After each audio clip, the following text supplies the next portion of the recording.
Good morning, good afternoon, good night, whatever time it is, wherever you are. It is Rival PandaCat, also known as Max, the ADC for Team Rival.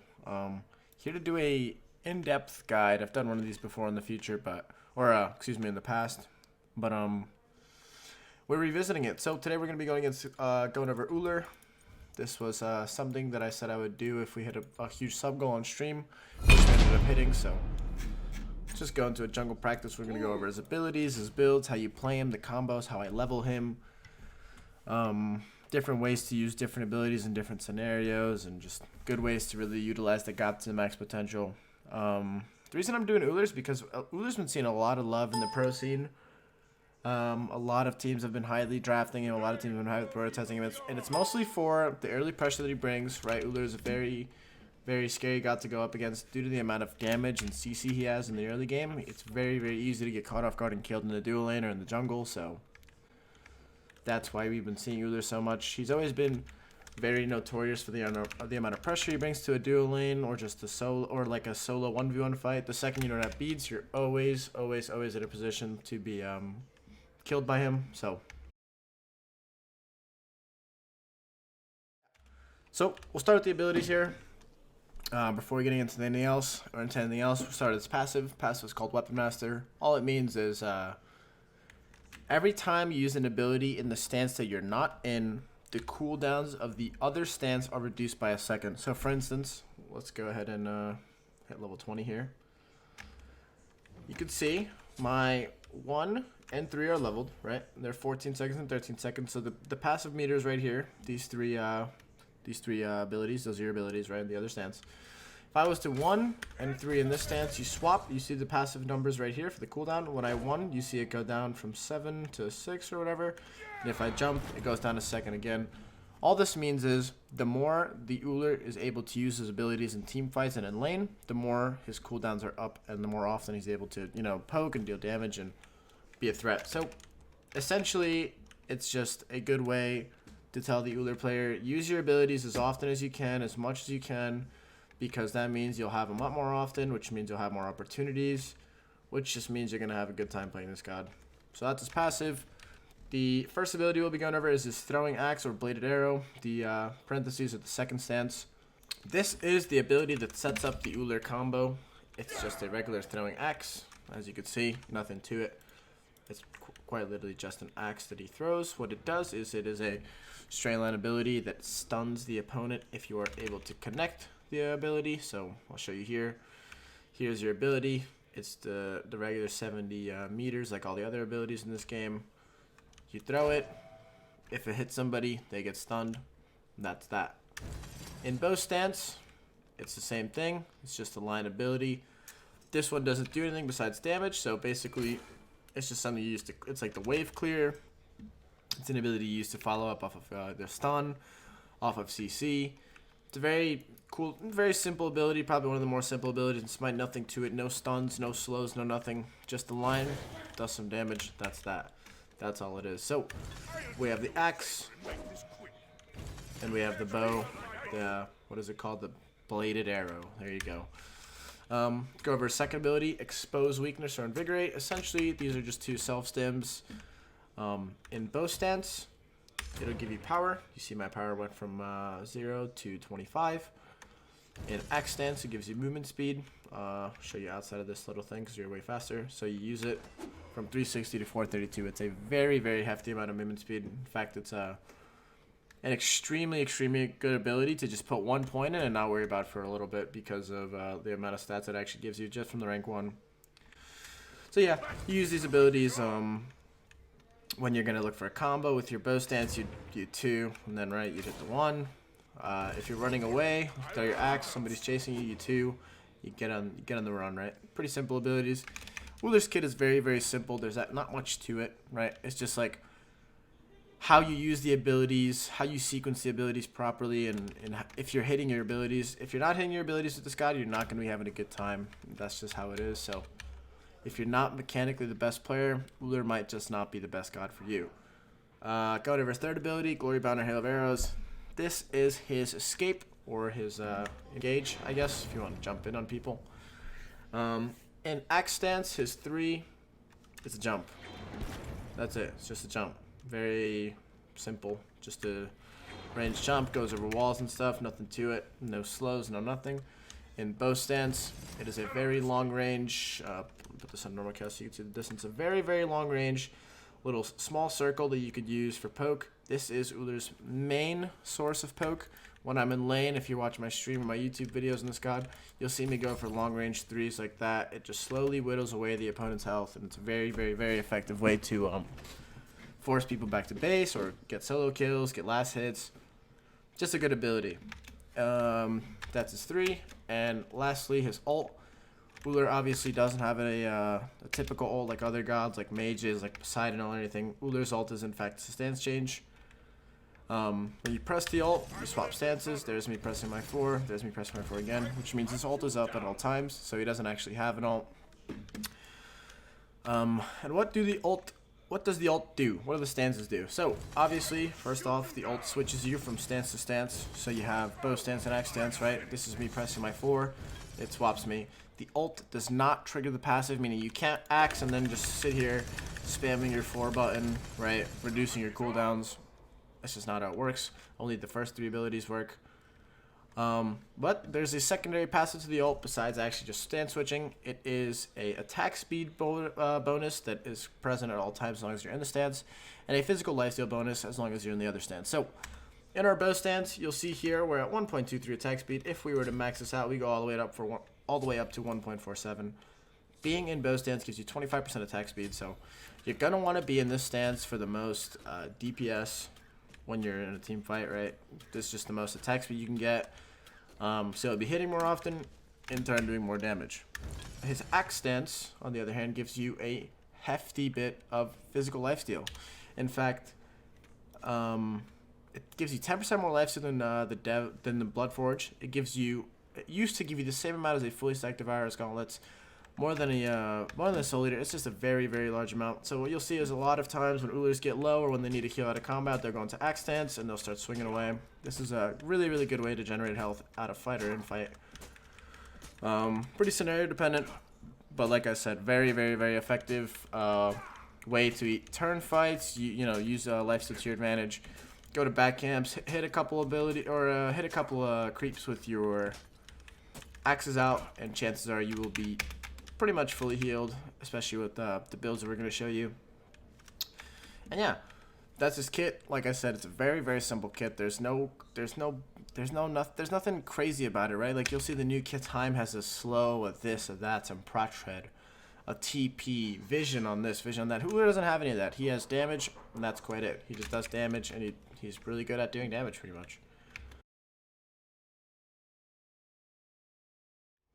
Now we'll go over a couple builds. I've done a top 5 video. Maybe you've seen it, maybe you haven't. I went over all the core builds and ADC there, but we'll go into a little bit more in depth as to what builds I personally choose to go on Ullr and why they're very strong and why I build them. So firstly, we will start with a Transcendence build. Transcendence is a very, very, very, very good item on Ullr, and I cannot stress enough how good of an item it is in this god, because it literally has every single thing you want as a Ullr player. A lot of power. When it's fully stacked, you get 10% CDR, which means more abilities, and the biggest thing is the mana. Obviously, you have an immense amount of mana, a lot of mana when you build Trans, which means that you can use a lot more abilities a lot more often, right? If you're worried about a 400 mana pool, oh, I can only use my 1 a couple times, my escape, or my 3 a couple times, and then I'm as opposed to a 2,000 mana pool. You're not worried about going You're comfortable throwing out all these abilities. You know, you're spamming everything. You're never gonna go right? So Transcendence is almost a must-buy to play Ullr the way he should be played, in my opinion, and to have the most fluid gameplay experience with him. You're never going to be going well, for the most part, you shouldn't be. You're going to be doing tons and tons of damage because you build this item first, so you're going to have a lot of power to back you up in the early game.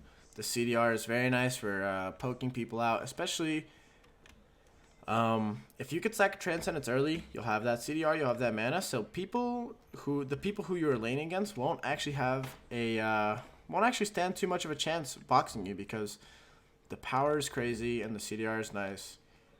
And yeah, I don't know. It's just a great item to build on Ullr. Definitely recommend picking it up. Especially if you're new to the god. If you're a little bit more experienced player, or you are capable of changing your playstyles, I go into a build a little bit later. So from the Transcendence, we're going to be going to Ninja Tabi.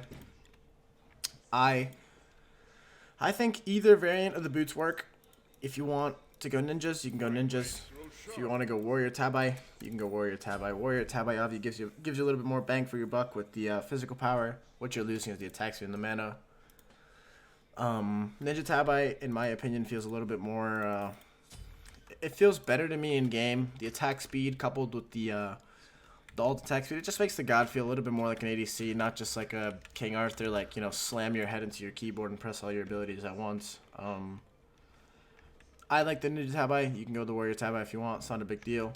From here, I'll show you the Maces build first, and then we'll go into the Pen build, and then maybe even a Crit build, because Crit's pretty nice. I know there as well. There's two. So I'm going to say we have no anti-heal, or we have no healers on the other team. I'm not going to need to go to Brawlers. I'm going to go to Crusher. Crushers are very... I've said it before.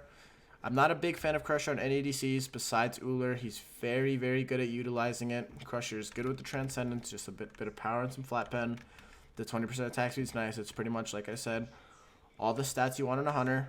The attack speed, the power of the pen. The passive is very nice when you're hitting all your abilities. Can add up for sure. From here, I'll be going at Jones Wrath. This is Ullr exclusive. What Jones Wrath offers you is 20% CDR, along with the 10% you get from Transcendence when it's fully stacked. Let me show you. This puts you at a 30% CDR. Some people like to go Mage's Blessing into Trans. I think the power spike's a lot slower. You get your Trans online a lot later. And I just don't think Mage's Blessing is good as an item. It's very slow. It's very bad in my opinion. If you're going to go any Blessing, you should go Hunter's Blessing. I do not recommend going Mage's Blessing. I've tried going all the Blessings. I've tried going Hunters. I've tried going Mages. I've tried not going them. From my experience, rushing the Trans is the best feeling. Hunter's Blessing is a very, very close second. But I do not recommend Mage's Blessing at all. That's my opinion. So after the Jotun's Wrath, we have 30% CDR. Very, very, very, very powerful. These 4 items will make you very hard to dive, very hard to kill, very hard for junglers to kill you. You have so much damage between all these items. And on top of that, the CDR plus the Ullr passive means your abilities are up extremely, extremely often. So you have a lot of playmaking potential. And it's just good. It's just good. From here, I will always be going Titan's Bane. Some people like to go Heartseeker. I think going Heartseeker without pen is very bad. Flat pen is not as relevant late game because percent pen is obviously more useful when they have higher percentages of armor or defense. These 5 items will pretty much carry you through the game. Lastly, I always go Heartseeker. Heartseeker is obviously very, very, very powerful when you have a lot of power. The Heartseeker passive is amplified by extra physical power, so the higher physical power you have, the more damage you do. This build right here, assuming the game doesn't go to Boots of, or the Potion, or whatever, the Elixir of Speed, these 6 items will make you hit like an absolute monster. So, just show you the amount of damage we're capable of doing on a Neath bot, or whatever bot. Go back to instant casting, because that's the preferred type I use. So you'll see I hit the Axe 2, and then in the span of a second, or whatever the stun on this is, 1.4 seconds, you see the carry gets absolutely deleted. Not much they can do. It's a very powerful build. What I love to do with this build is, obviously because the 3 is such a long range, you get a proc your 2 and just shoot it out and just consistently try to get the 3 on the backliners. This thing slaps super hard. It's like, what is that, almost 600 damage with the procs. That's about a fourth of a carry's health bar, you know? So just being able to chunk away like that, just, oh, I got a 3, boom, 3 the Neath, that's almost 600 damage right there, and now she has to worry about, oh, I don't have 600 health, you know? What's going to hit me next? What do I have to Aegis? What do I have to Beads, you know? Things like that. So this build is extremely effective for poking. It's extremely effective in the late game. If you're able to hit a squishy, you will literally delete them. They will not stand a chance versus you. And it's got plenty of CDR, plenty of mana. You see 2,500 mana by the end game. A lot of power, and it's still good attack speed with the ult maxed out and the Ninja Tabi. If you have a Shoguns on your team or you go purple buff, you'll be over the 2.0 mark. So you'll definitely be feeling good. This is build 1. I highly, highly recommend you try it out. It makes Ullr very fun. You're able to use all of his abilities, spam him, make him feel the, you know, kind of play him the way he's meant to be played, in my opinion. And yeah, what we're gonna go over is another little bit of it's the same build. The only thing I would change is assuming they have a pretty heal intensive comp. Maybe they have a Horus or Ra, Guan, double lifesteal mid, double lifesteal ADC, set jungle, Pele jungle. You know, team that needs a lot of healing to really succeed in team fights. We're going to be replacing the Crusher with the Brawler's Beat Stick. Ullr is obviously using abilities very, very often, so he's able to apply the Brawler's Beat Stick passive very effectively. That's applying it. You see it's on. The 3 will apply it. The 1 will apply it. The jump will even apply it if you're getting in there. So if you need the anti-heal, go for the Brawlers. It's a little bit worse than the damage, but it sometimes is a necessity and can very, very often win you team fights and even games just by having the stat. So this will be the Transcendence Maces build. If they don't have anti-heal, or if they don't have healing, don't worry about the Brawlers. Go for the Crusher. You'll be doing a lot of damage. If they do, you're going to have to opt away from the Crusher. Go for the Brawlers. And yeah, you'll still be feeling good for sure. Second build we're going to go over, or third build I guess, is going to be the Pen build. For this build, I usually still rush the Transcendence. It just feels really nice on Ullr to have that Transcendence early on. Like I said, you get to start spamming, you get to start being obnoxious, and it's just good in my opinion. So this will be the Trans Penetration build. It's the auto attack variant of the Transcendence build. It's very, very effective versus frontliners. So if you get a stun into a combo, your auto attacks it very, very hard. It's a build I tend to go very often if they don't have too many squishies on their team. Essentially, if they have a very heavy dive comp, I can go Pen build. If they have like a tank heavy comp, so they have a very tanky solo, maybe a hybrid jungler and a tanky support, I'll be going the Pen build. You're gonna go Aussie. These are the first 3 items. These are pretty much mandatory because when you go Transcendence, you don't have any sustain. You're gonna be buying health pots pretty often, so getting lifesteal early is a good way to fix that issue. After the Aussie, I go into the Executioner. These 4 items will make you feel unstoppable, especially if you're ahead. You will be melting everybody. After the Executioner, we go into the Kin Size. Very, very, very effective tank killing items. Followed lastly by Titan's Bane. People say the Exe Titans is a non-bow. It's fine after the first 3 autos. It's not a big deal. I still recommend you get it. It's a little bit slower to killing squishies, but it's still very, very effective. You see you're almost at attack speed cap with the Ullr, what's it called? The Ullr ult kicking in right in the bow stance.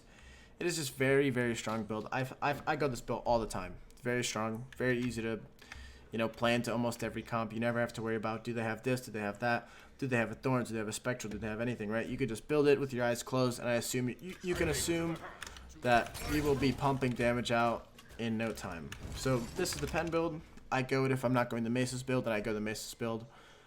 The Mace build or the Maces build if I'm constantly hitting backline, or I can, be a little bit more greedy with my abilities and try to hit some carries or some backliners or some squishies, whatever it is, right? This is the second build. The third build with the Transcendence, you can go crit. Crit, I don't like to build in particular due to the buffs with Spectral, Thorns being very strong, Hide still being an okay buy. But hey, if you're in a lower elo, people aren't building Thorns, people aren't building Spectral, feel free to try it. This is the same 4 items from the last build, the core. These 4 items are very core. From here, you'll find yourself going a Rage. A Rage stacked up gives you 45% crit chance, so if you're going a crit build, buy a Rage. There's no reason not to. The item's super, super cost efficient. It's pretty easy to stack if you're on Ullr. Chances are you'll be fragging away, right? Getting all these kills and the assists with your 3s and your 1s and whatever, right? So you'll have the Rage stacked up in no time.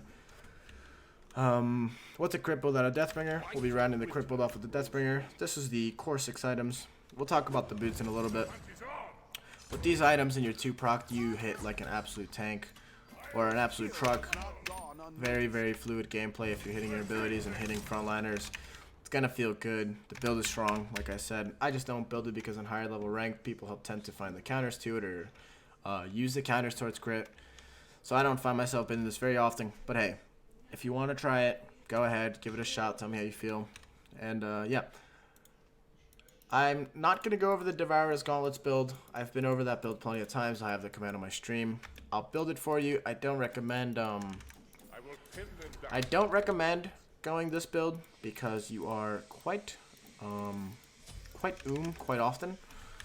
You don't have a very big mana pool, so it's very hard for you to be spamming your abilities as much as you would like to.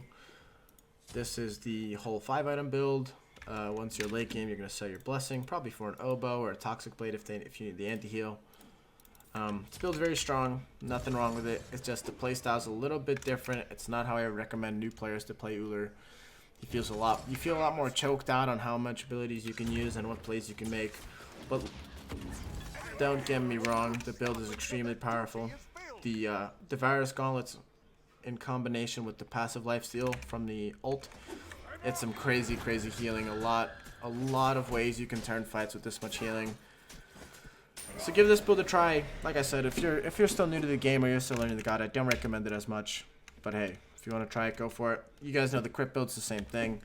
Instead of the Kins and the XE, you go the Rage and the Deathbringer. Sell the oboe for a Wind Demon. You're in a good spot, right? So this is the crit build. But yeah, builds aside, those are all the builds I'd recommend building. The Devourer's Gauntlets I don't recommend building too often, but if you want to try it out, why not, right? So let's quickly go over what items we should be picking up for our 6th item, like our 6th last item, assuming we're going to be selling boots. For the Maces build, I usually go for a Bloodforge. It just adds a ton more power to the build, amplifying the Heartseeker passive even more, or even more so. Another great variant is Oboe, or Odysseus Bow. The attack speed is very nice for us, since we don't really have an attack speed item in this build except for the Crusher. As well as the power that it utilizes, because obviously the oboe lightning bounces are based on the amount of physical power you have, so a build with a lot of physical power can very well utilize this oboe. In fact, look at this. With the Transcendent stack, we're up to 283 physical power, meaning these bolts are going to be slamming in team fights. It also puts over the 2.0 attack speed mark, so we're going to be hitting quite fast, quite hard. The oboes are going to be doing a lot of passive damage in team fights. That's pretty much the only thing. You can go with Toxic Blade if you're really in need of that much healing and you already have a Brawlers. So if this is a Brawlers, but you feel like you need more, you can go Toxic Blade. I don't think I've ever built a Toxic Blade, because if I need the anti-heal, I already want the Brawlers. So yeah, pretty much Bloodforge. You can go an Aussie if you want more attack speed. You can go a Kins if they have a lot of health. You can go Kins. Kins would be fine with this build. Yeah, those are usually the items that I sell for boots with this build. With the pen build, so if we have the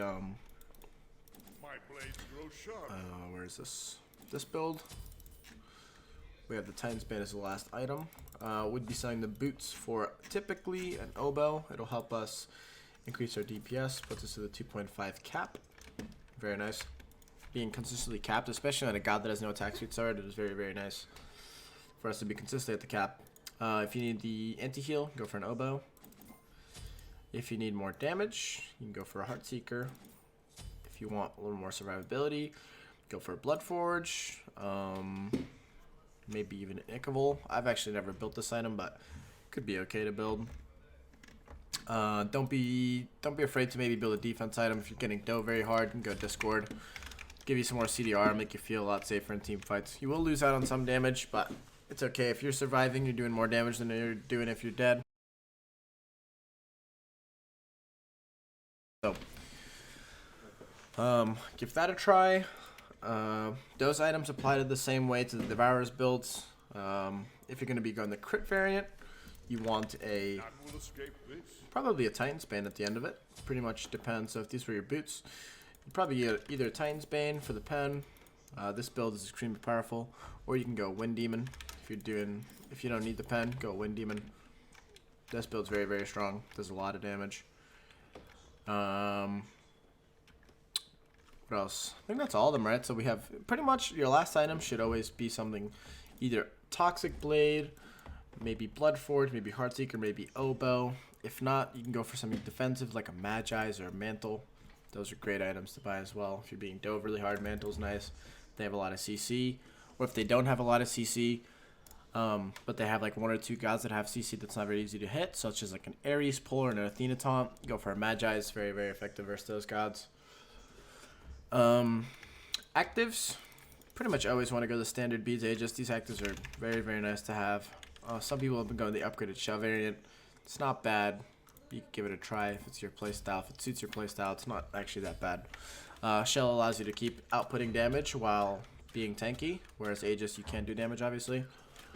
It also absorbs 3 auto attacks, which is the big thing when it's upgraded. So if you have like a big diver, like a Daji who's gonna one-shot you, like the auto one-shots you typically. If you shell all that damage, you'll be at full health.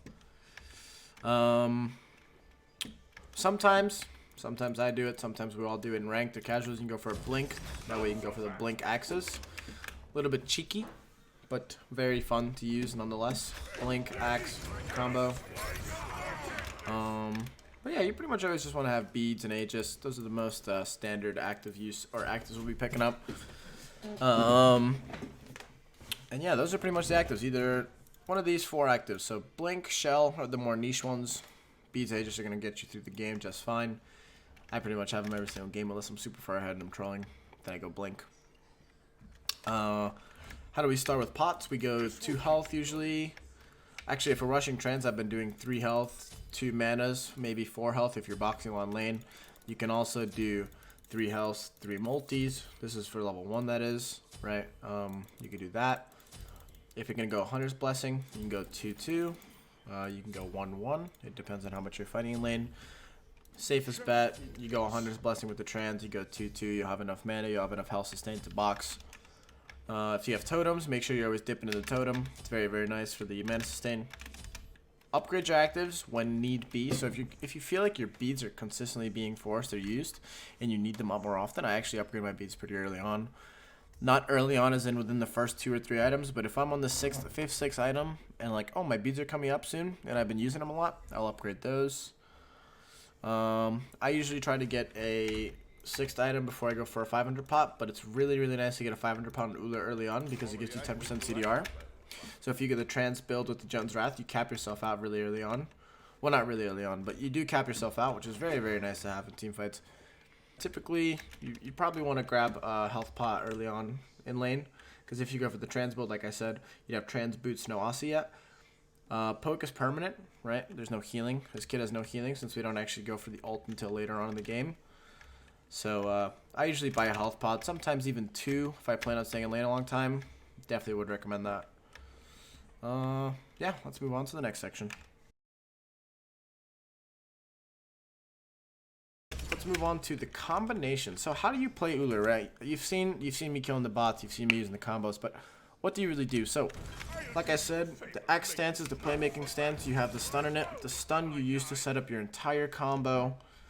It can seem like a lot at first, but it's really not. The buttons get pretty easy to use. You memorize them very quickly. It's muscle memory if you play the card a lot. So, how to use the combo? You want to start with the axe, right? You're going to throw the axe out. You're going to stun them. From there, you want to switch stances into your bow stance. This is the stance that's going to be doing the most damage because it has 2 damage abilities, and the power from the 2 is insane. So you're gonna throw the axe. You hit the stun. Great. Now what? You're gonna, assuming you have your 2 leveled, you're gonna pop your 2, and you're gonna auto 3, auto 1. There is no auto cancel, so you can just hold your left click down. There's no like. No AA cancels with the god.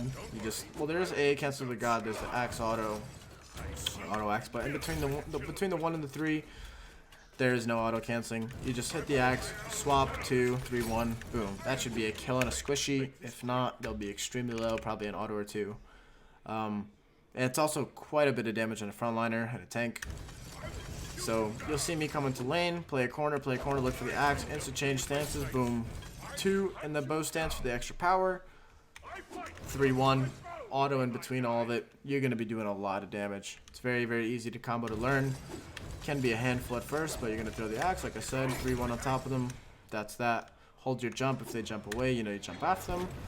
Whatever. Combo's very easy. But like I said, it can be a little hard to learn. What else with Ullr? It's not really much. I mean, honestly, that's pretty much it. I can end the guide here if I wanted to, right? You just gotta hit this combo. If you're hitting this combo often, you're gonna be feeling good about the god. The god's gonna feel great. If you're constantly missing axes, it's gonna be very hard for you to freehand your 1 and 3s. You're gonna maybe start missing autos. So get good with the axe.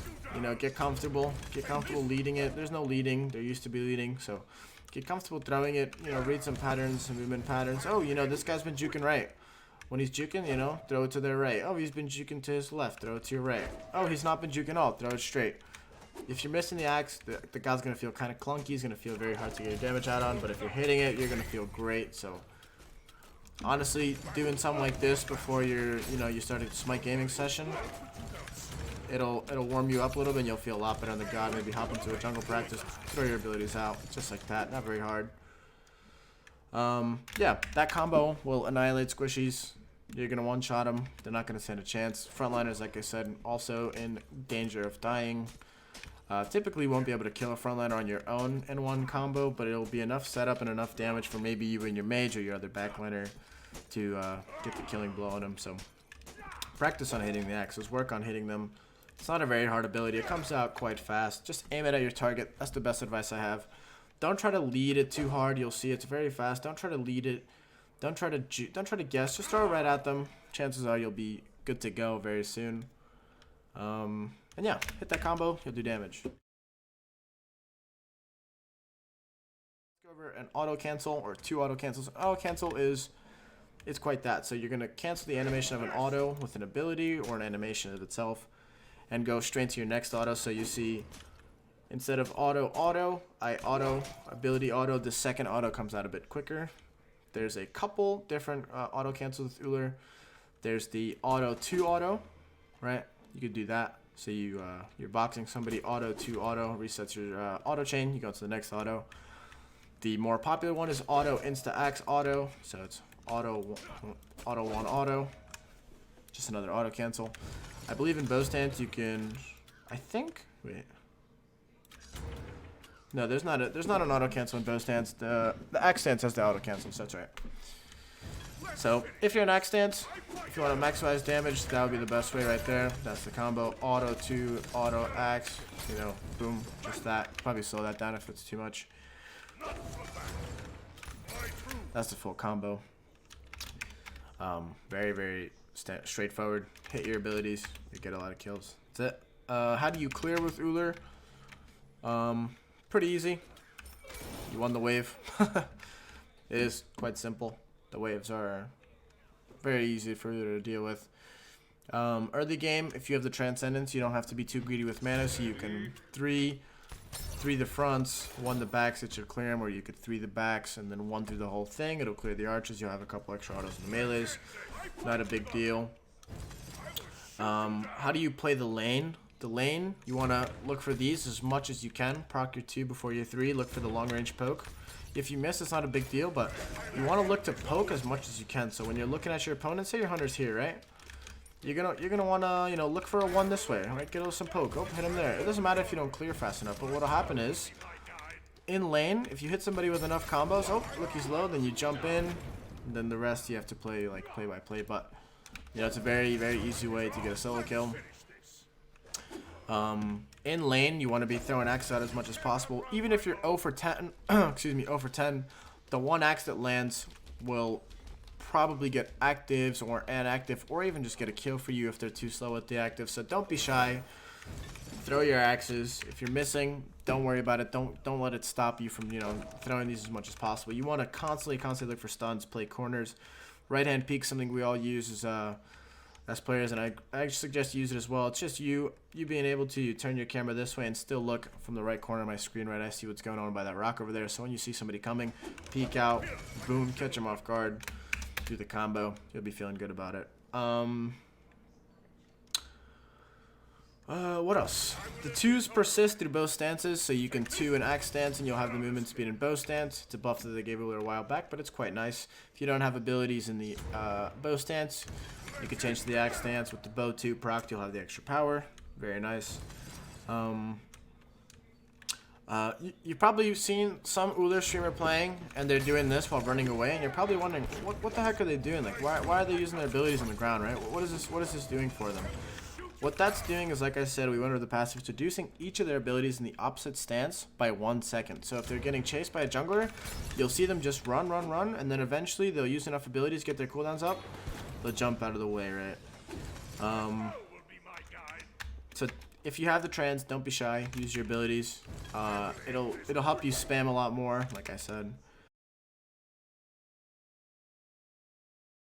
The Ullr leveling order is pretty simple. I like to max out my 1 and 3 before putting any points into my 2 or my ult. This just means that if you're landing the 1 and 3s, they'll be hitting extremely hard. with them being maxed out at level 10. You'll have both your combo abilities maxed out, which means the damage output's going to be quite insane. By that point, you'll probably have boots 2, maybe boots 3, so it's a very, very good time to look for some solo kills, because your damage is just, you know, it's untouched. Nobody else in the 80s hero does this much damage at a level 10.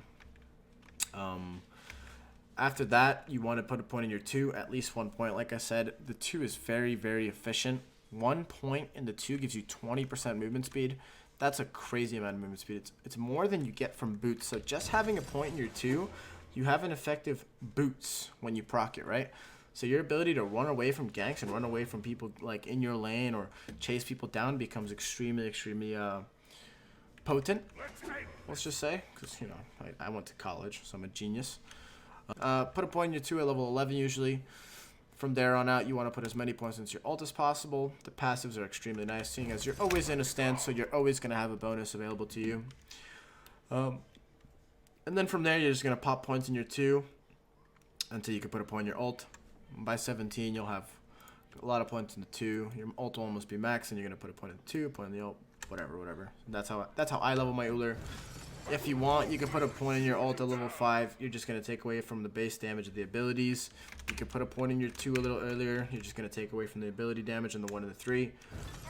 What you might see me doing sometimes is if I'm backing to lane around level 8, around level 9, I'll put a point in my 2 because when I'm leaving base, chances are me getting to lane, I might get a creep or something. I might get to lane to set up a zone. I might get to my purple buff. I might get to back camps a little faster.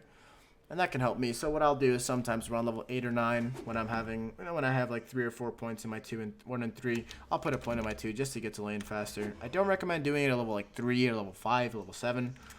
Level 8 or 9 is around the time that I usually tend to do it. But feel free to put a point at level 11. That's how I usually level him. Sometimes I'll put a point in earlier, like I said, but very rarely. That's the leveling order. We went over the leveling order. We went over the combo. I'll go over the combo one more time. It's axe, change stance, click the 2 in the bow stance, which you won't have available to you until level 11 if you're doing the build that, or the leveling order that I said. Auto, keep autoing. Don't worry about auto canceling. 3, 1. That's the whole combo. Use the jump as an escape.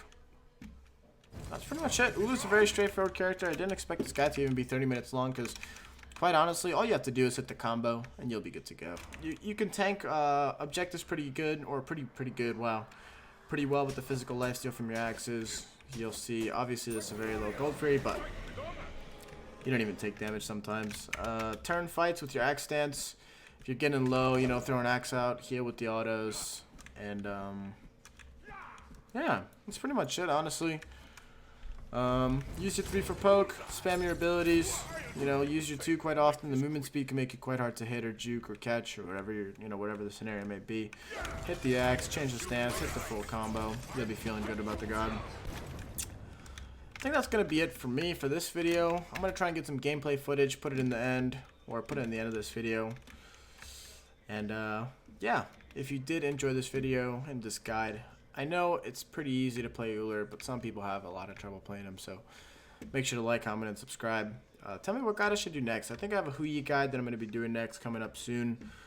And yeah, this has honestly just been a crazy time. The amount of support we're getting on YouTube and Twitch is, I mean, I don't know.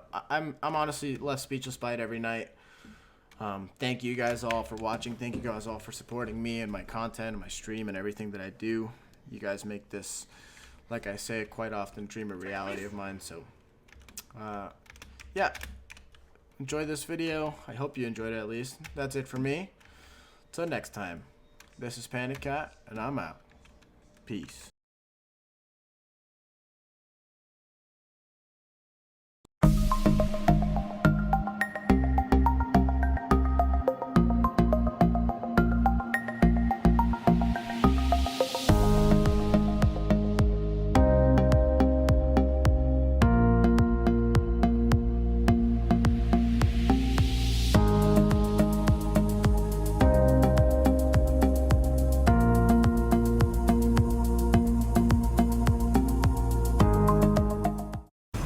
my man's been fighting tier all game. I doubt he cares much about this Cat. PandaCat gets the kill on the last for Sam, uses the feather step, does end up getting blown up, but Captain Twig gets the return kill. It's a double now for PandaCat. No lifesteal, no problem, leaps over the damage, even avoids the Kraken, and finds the turnaround. That's a triple kill for PandaCat. Put some respect on my man's name in the Hunter role. That's the game as well.